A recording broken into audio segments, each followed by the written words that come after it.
대한민국 서울. 그 글자가 스크린에 떠오른 순간 3,000명의 일본 교사들이 있던 대회의장이 조용해졌습니다. 2025년 3월 도쿄 국제포럼. 30년 경력의 국어교사 타카하시 미사코는 이 발표를 듣고 실망을 감추지 못했죠. 핀란드나 독일이 아닌 입시 경쟁과 사교육으로만 알려진 한국이라니. 한국 교육에서 뭘 배우겠어요? 복도에서 터져나온 동료들의 냉소. 하지만 일주일 후 서울에 도착한 그들은 자신들의 눈을 의심했습니다. 지하철 안에서 터지는 무료 와이파이, 시각장애인을 위한 자동 음성 안내, 학생 한 명당 태블릿 한 대씩 지급되는 교실, 종이 서류가 사라진 교무실에서 오후 6시에 퇴근하는 교사들, 그리고 발표회 무대에 선 중학생이 말했습니다. 저는 세상을 바꾸고 싶어서 이 프로젝트를 시작했어요. 안녕하세요. 사연둥이 다현이에요. 오늘은 편견을 깨고 일본 교육계 전체를 움직인 한 교사, 타카하시 미사코의 이야기를 들려드릴게요. 이 이야기는 실제 한일 교육 교류를 바탕으로 재구성한 내용입니다. 한국을 무시했던 그들이 어떻게 변했을까요? 그리고 그 변화는 일본 사회에 어떤 파장을 일으켰을까요? 여러분은 어떻게 생각하세요? 댓글로 의견을 남겨주세요. 이런 감동적인 해외 사연이 더 보고 싶으시다면 구독 버튼을 눌러주시고 이 이야기가 마음에 드셨다면 좋아요로 저에게 큰 힘을 주세요. 알림 설정까지 해두시면 다음 이야기도 놓치지 않으실 거예요. 그럼 지금부터 미사코의 일주일을 함께 따라가 볼까요? 저는 타카하시 미사코입니다. 도쿄 공립중학교에서 국어를 가르친 지 어느덧 30년이 되었어요.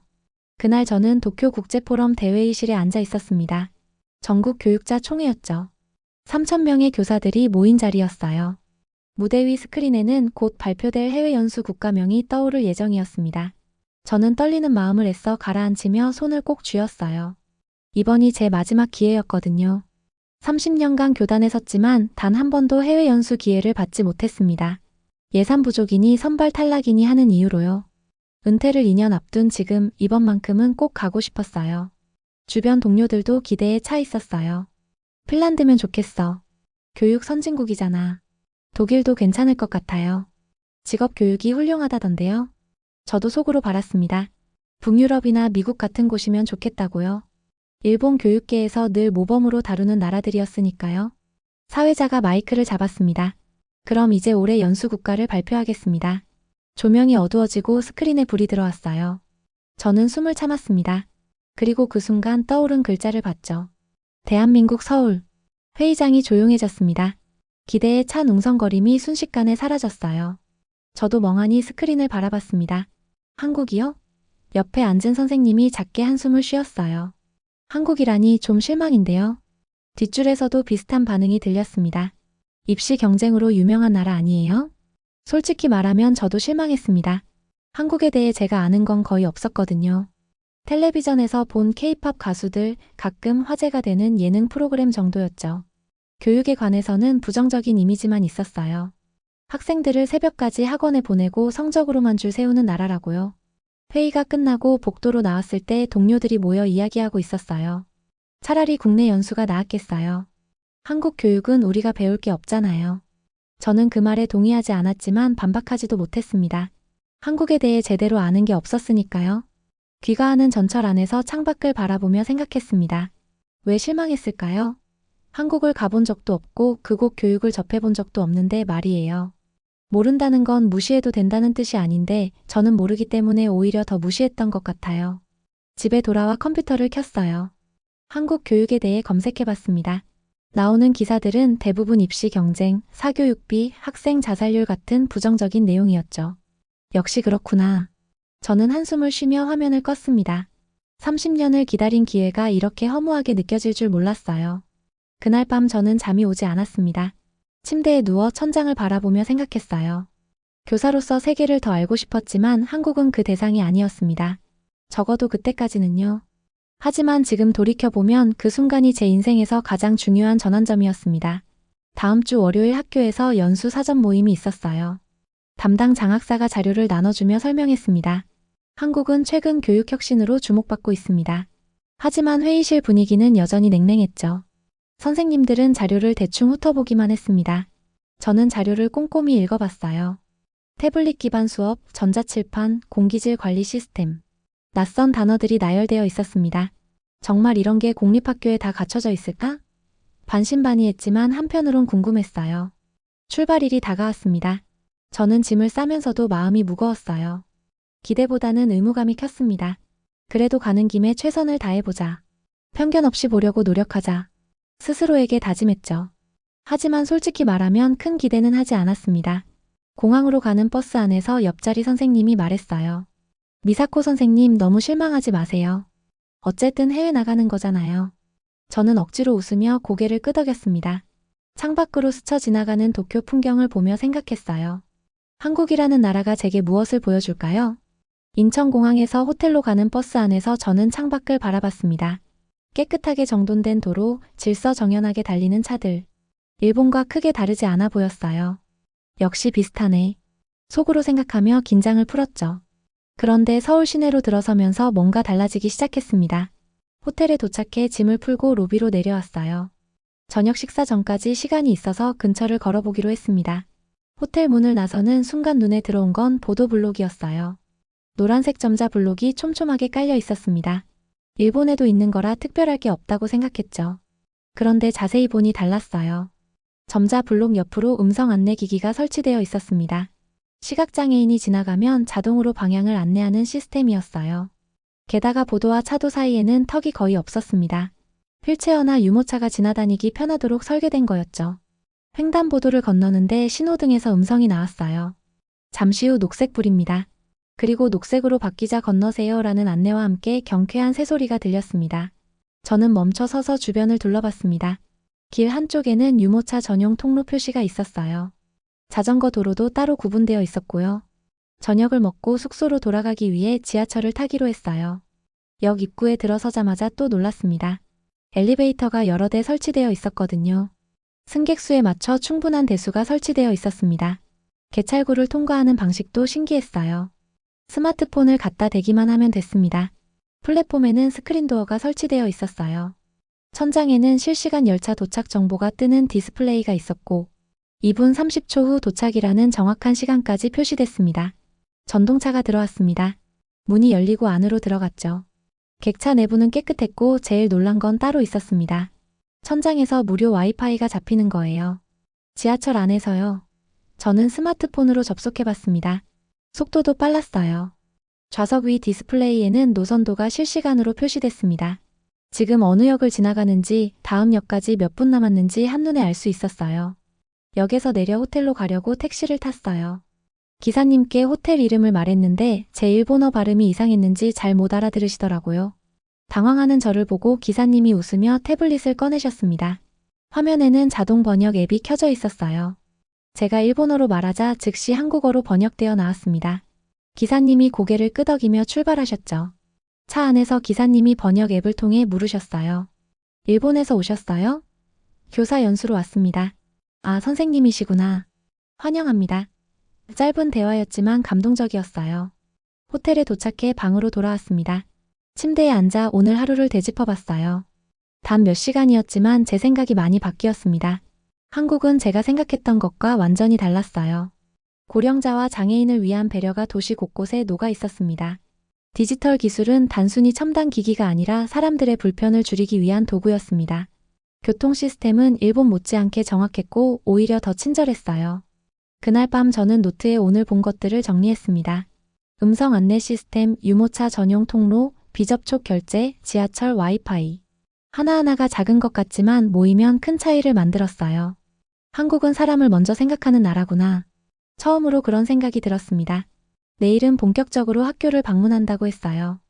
오늘 도시에서 받은 충격이 이 정도인데 학교는 어떨까요? 한국을 무시했던 제 자신이 부끄러웠습니다. 아침 햇살에 눈을 떴습니다. 호텔 객실 창문으로 서울 시내가 한눈에 보였어요. 어제 늦게 도착해서 제대로 보지 못했던 호텔 내부를 둘러보기로 했습니다. 로비로 내려가는 엘리베이터 안에서부터 뭔가 달랐어요. 거울처럼 깨끗한 벽면, 은은한 조명, 그리고 클래식 음악이 잔잔하게 흐르고 있었습니다. 로비에 도착하자 한복을 입은 직원분이 다가오셨어요. 오하요 고자이마스. 유창한 일본어였습니다. 저는 깜짝 놀라 대답했죠. 아, 안녕하세요. 일본 교사 선생님들을 환영합니다. 편안한 아침 되시길 바랍니다. 공손하면서도 따뜻한 미소였어요. 조식 식당으로 향했어요. 입구에는 일본 교육자 여러분을 환영합니다라는 문구가 한국어, 일본어, 영어로 적힌 안내판이 세워져 있었습니다. 식당 안으로 들어서자 다양한 음식들이 준비되어 있었죠. 한식, 일식, 양식이 골고루 있었어요. 특히 일본 음식 코너가 따로 마련되어 있는 걸 보고 감동했습니다. 아침을 먹고 방으로 돌아왔어요. 책상 위에 어제는 없었던 것이 놓여 있었습니다. 작은 카드와 전통차 세트였죠. 카드를 집어들었어요. 손으로 직접 쓴 글씨였습니다. 일본 교사 여러분, 서울에 오신 것을 진심으로 환영합니다. 선생님들의 열정이 두 나라의 교육을 더 밝게 만들 것입니다. 전통차 세트를 열어봤습니다. 고급스러운 찻잔과 함께 녹차, 유자차, 대추차가 들어 있었어요. 설명서도 일본어로 되어 있었습니다. 저는 카드를 가슴에 꼭 안았습니다. 이런 배려를 받아본 적이 없었거든요. 유자차를 우려 마시며 창밖을 바라봤어요. 이건 단순한 서비스가 아니야. 오후에는 호텔 시설을 둘러보기로 했습니다. 피트니스 센터에 들어가 봤어요. 최신 운동기구들이 즐비했고 창밖으로는 한강이 보였습니다. 한쪽에는 요가 매트와 명상 공간도 마련되어 있었습니다. 비즈니스 센터도 인상적이었어요. 컴퓨터는 물론이고 프린터, 스캐너, 화상회의 시설까지 갖춰져 있었습니다. 저녁 무렵 로비 라운지에 앉아 있었어요. 부드러운 조명 아래 편안한 소파가 놓여 있었고 잔잔한 피아노 연주가 들렸습니다. 라이브 연주였어요. 피아니스트가 클래식과 재즈를 번갈아 연주하고 있었죠. 음악을 들으며 홍차를 마시는데 옆에 다른 일본 선생님이 앉으셨어요. 미사코 선생님, 이 호텔 정말 대단하지 않아요? 그분이 감탄하며 말씀하셨습니다. 저도 고개를 끄덕였죠. 네, 상상 이상이에요. 우리를 대하는 태도가 달라요. 마치 귀빈처럼 대해주잖아요. 맞는 말이었습니다. 그날 밤 방에서 일기를 썼어요.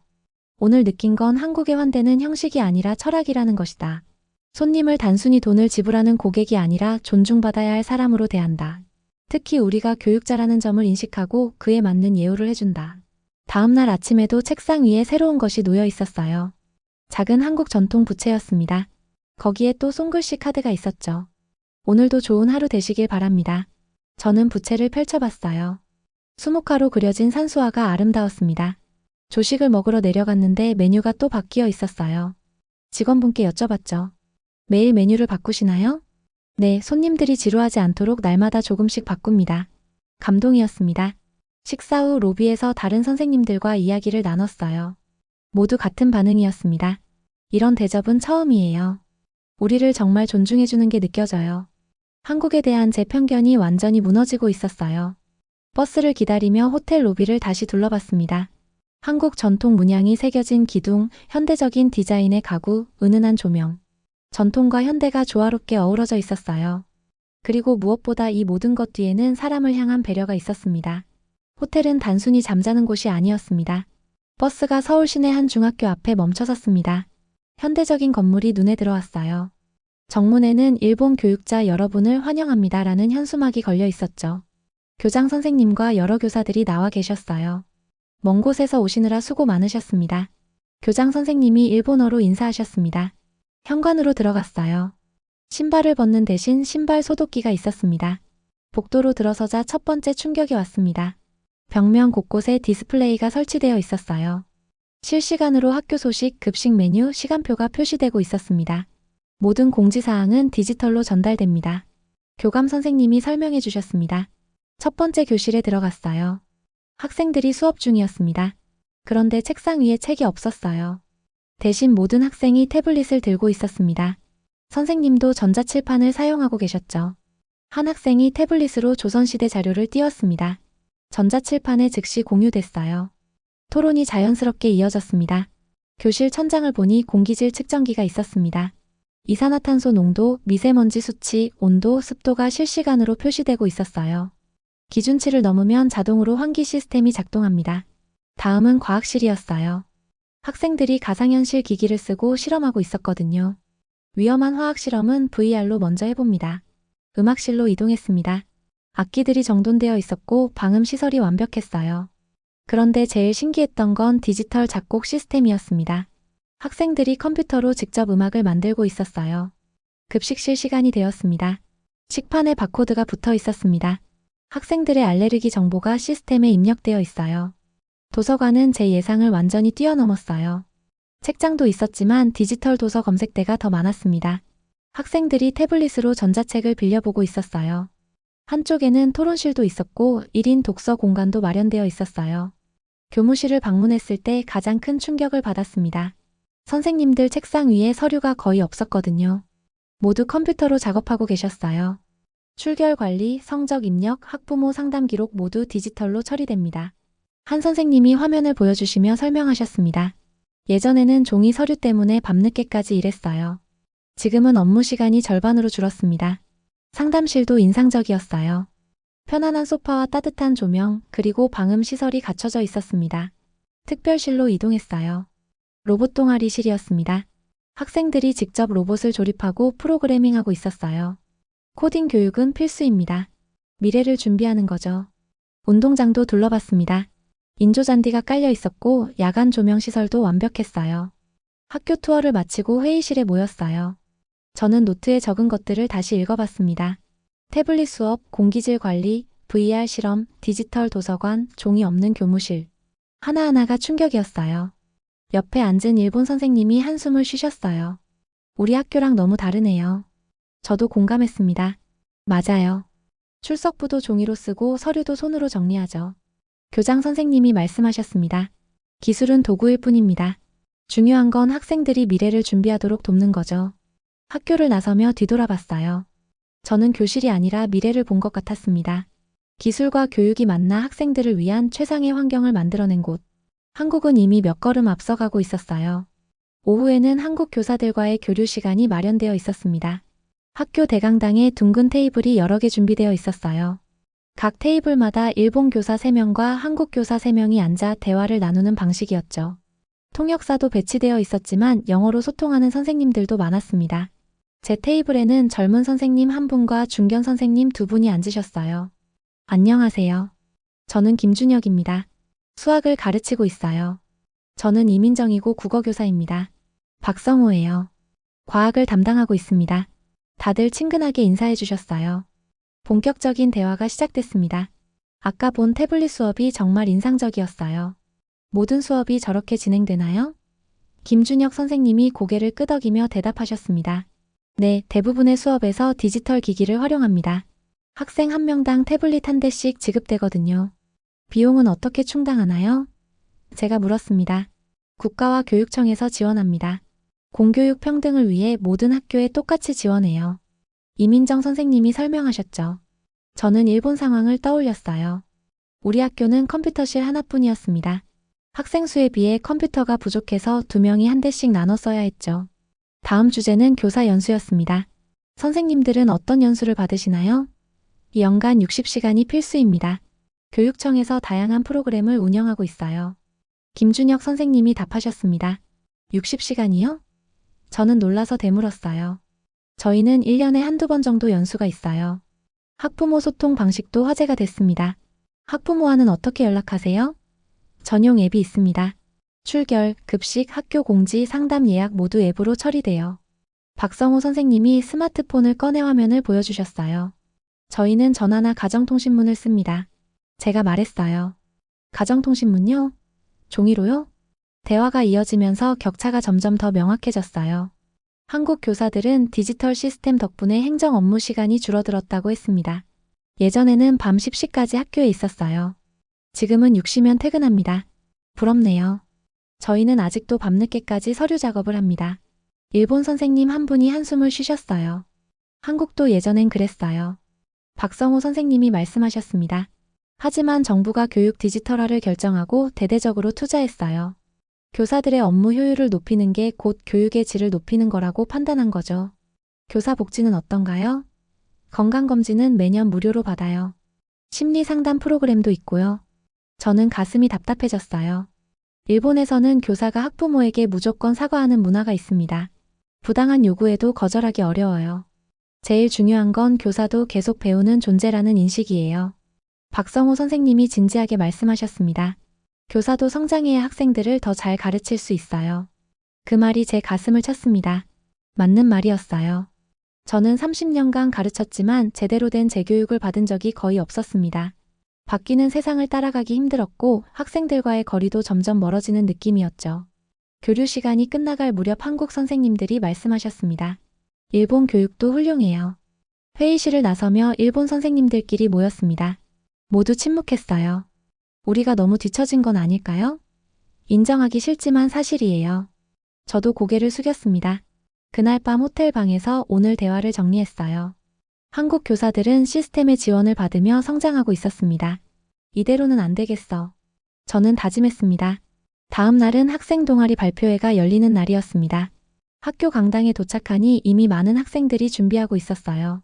무대 위에는 발표 자료가 세팅되어 있었고 객석에는 학생들과 학부모들이 자리를 채우고 있었습니다. 저희 일본 교사들을 위한 특별석도 마련되어 있었죠. 사회를 맡은 학생이 무대에 올랐습니다. 안녕하세요. 저는 학생회장 최서연입니다. 오늘 일본에서 오신 선생님들을 환영합니다. 유창한 일본어였어요. 저는 깜짝 놀라 옆 선생님을 봤습니다. 감탄이 나왔습니다. 첫 번째 발표는 환경 동아리였어요. 플라스틱 없는 학교 만들기라는 주제였습니다. 학생 3명이 무대에 올라왔죠. 저희는 지난 6개월간 학교 내 플라스틱 사용량을 조사했습니다. 한 학생이 그래프를 띄우며 설명했어요. 급식실에서 하루 평균 300개의 일회용품이 사용되고 있었습니다. 그래서 저희는 대안을 찾았어요. 다른 학생이 이어갔습니다. 다회용 식기 시스템을 제안했고 학교가 받아들여줬습니다. 그 결과 3개월 만에 플라스틱 사용량이 80% 감소했어요. 화면에 전후 비교 사진이 떴습니다. 이 경험을 다른 학교와도 공유하고 싶습니다. 저는 숨을 죽이고 들었습니다. 중학생들이 단순히 조사만 한 게 아니었어요. 문제를 발견하고 해결책을 제시했으며 실제로 변화를 만들어낸 겁니다. 학교도 학생들의 제안을 존중해 시스템을 바꿨고요. 이게 진짜 교육이구나. 가슴이 뜨거워졌습니다. 두 번째는 인권 동아리였습니다. 우리 동네 독거노인을 위한 말벗 프로젝트라는 발표였어요. 저희 학교 근처에는 혼자 사시는 어르신들이 많습니다. 학생이 조사 결과를 보여줬어요.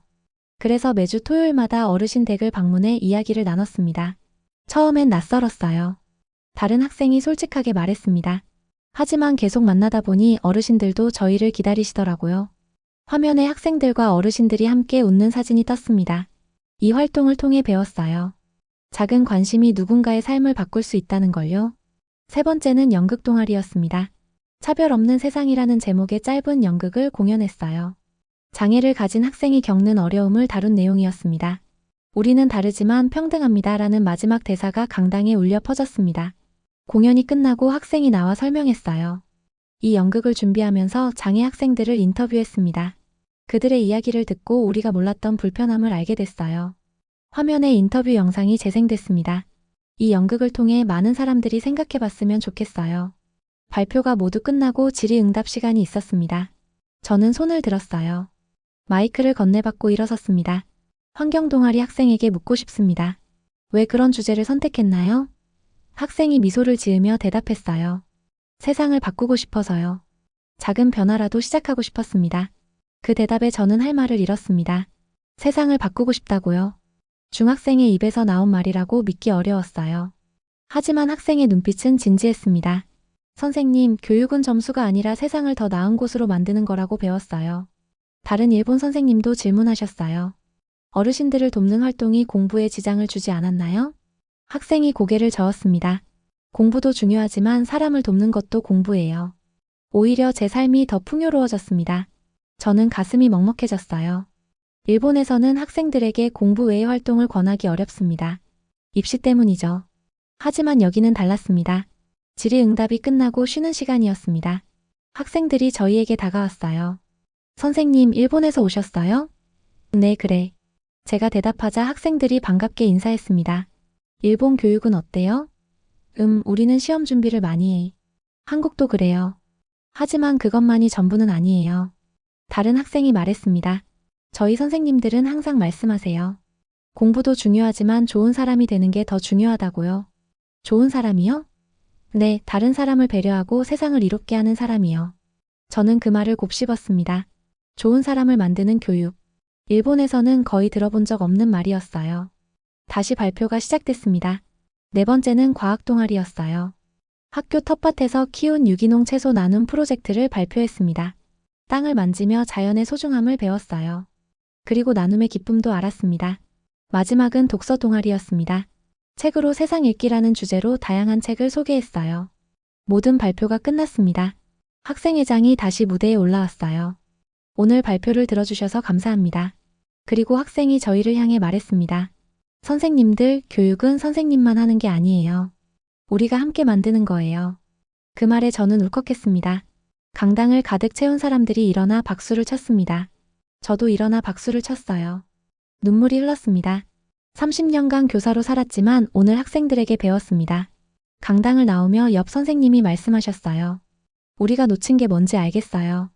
네, 우리는 학생들을 가르치려고만 했지 함께 배우려고 하지 않았어요. 일주일간의 연수가 끝나고 일본으로 돌아왔습니다. 공항에 내리자마자 느껴지는 익숙함이 낯설었어요. 일본이 달라진 게 아니라 제가 달라진 겁니다. 한국에서 본 것들이 제 눈을 바꿔놓았어요. 다음날 학교에 출근했습니다. 동료 선생님들이 반갑게 맞아주셨어요. 미사코 선생님 어땠어요? 교무실에서 간단한 발표 시간을 가졌습니다. 선생님들이 모였고 저는 준비한 자료를 보여드렸어요. 태블릿 수업 사진, 디지털 교무실, 학생 동아리 활동 영상. 이게 정말 공립학교예요? 누군가 놀라며 물었습니다.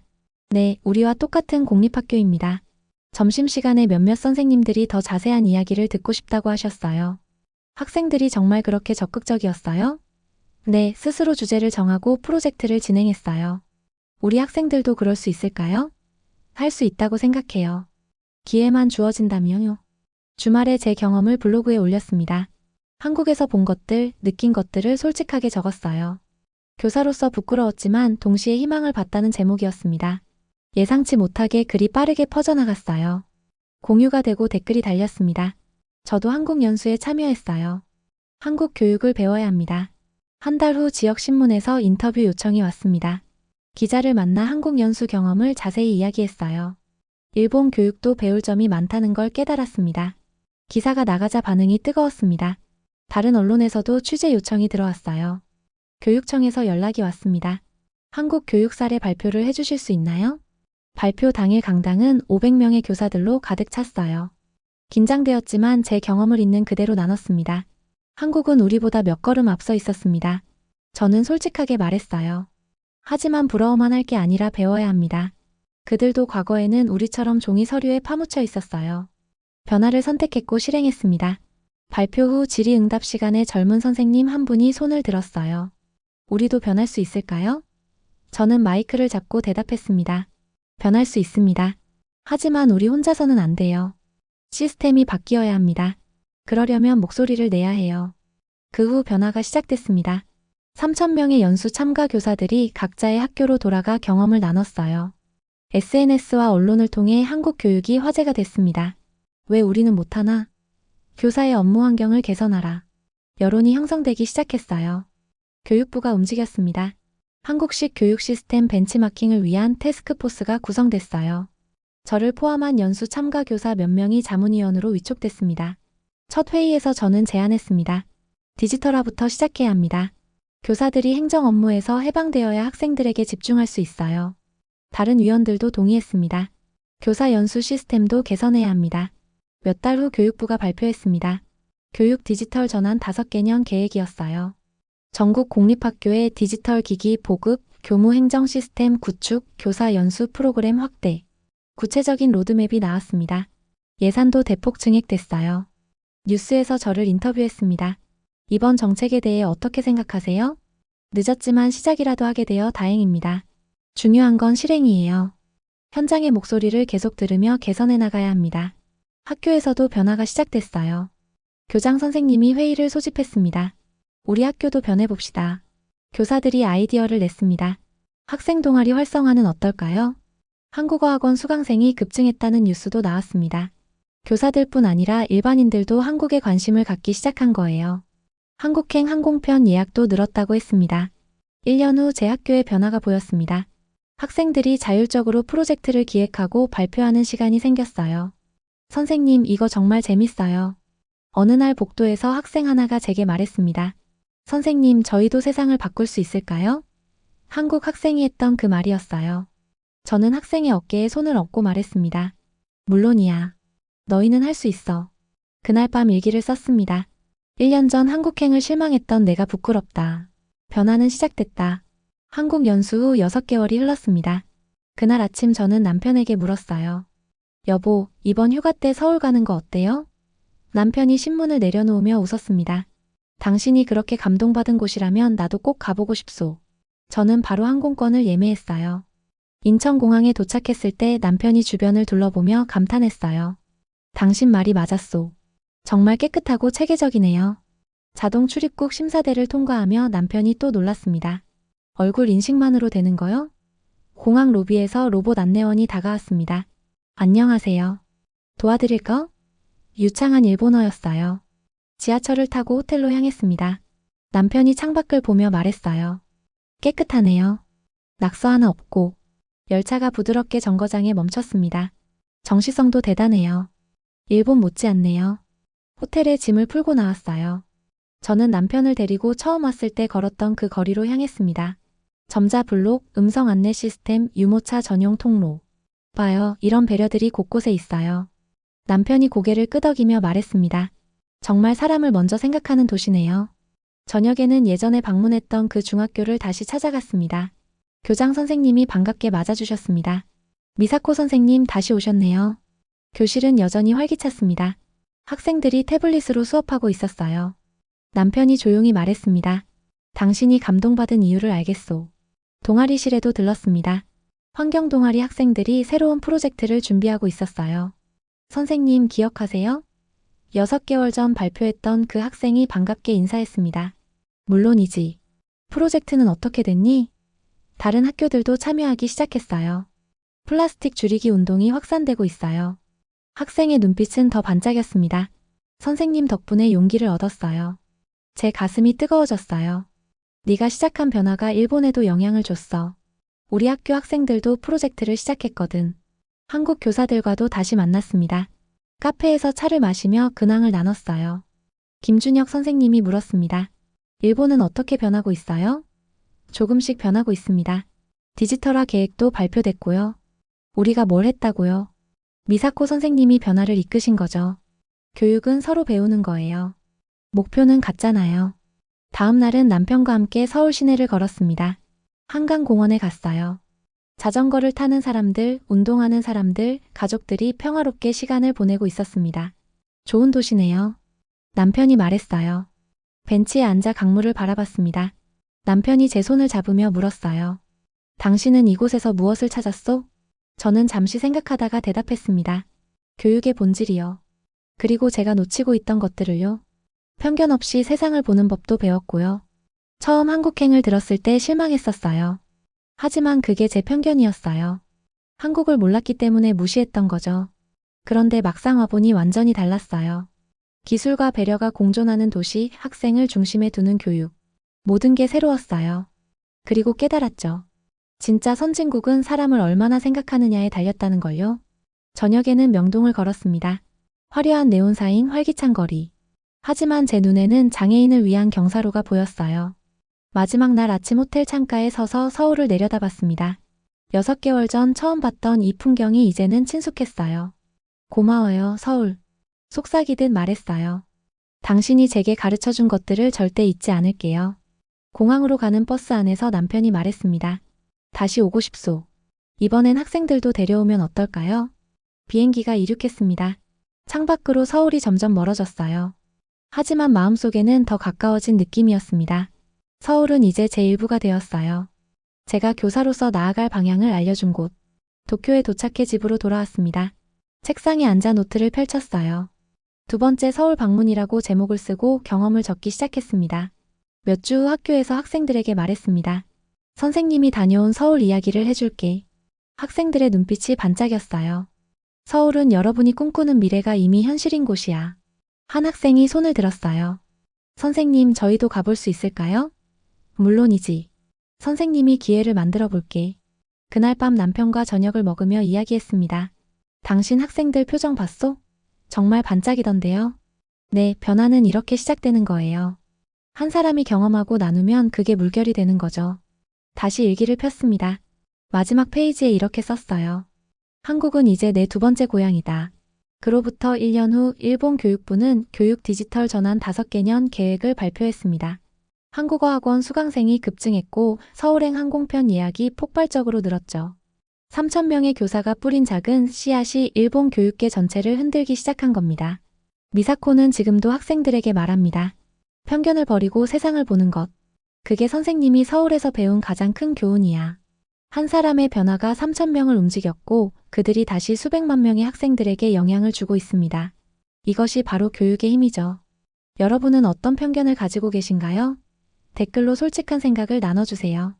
이 이야기가 감동적이었다면 좋아요 버튼으로 저에게 큰 힘을 주시고 앞으로도 이런 따뜻한 해외 사연을 계속 보고 싶으시다면 구독과 알림 설정 부탁드려요. 다음 이야기도 기대해주세요. 지금까지 사연둥이 다연이었습니다. 감사합니다.